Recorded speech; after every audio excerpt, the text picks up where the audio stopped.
Tsara moa mampafantatratsika ampijery tokatrano fa efa natao mialoha ny fanodinana ny fanapanazavana nentin'ireo teo anivon'ny Mada jeune iny ny fandresaka an'izay tontolon'ny fampianarana izay isika fa ny fampianarana ny ankizy madinika indray kosa fotoan-dehibe ho an'ny ankizy rehetra ny talata mialohan'ny karemy maro tokoa mantsy ireo sekoly no mikarakara hetsika manokana atao indrindra rehefa talata mialohan'ny karemy isany amin'izy iray ny Sekoly Andresena eny Anosiavaratra eny.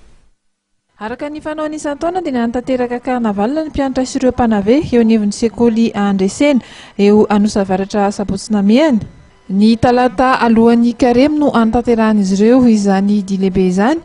Nisy ary ny filaharam-be natao niainga avy tao amin'ny kianjan'ny fanaovam-baolina ao Anosiavaratra ary nizotra hanamakivaky ny tanàna Anosiavaratra.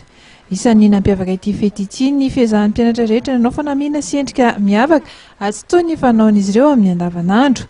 Nisy ihany koa ireo niezaka nanao izay ahatsara ny endrika ka nakatahaka ny endrika anjely. Tao ihany koa ireo nisafidy ny hanao endrika mampangitakitaka somary mampatahotra ihany koa. Nahatra iray ora tao eo moa ny diabe ary tao amin'ny trano sekoly ny farany izany.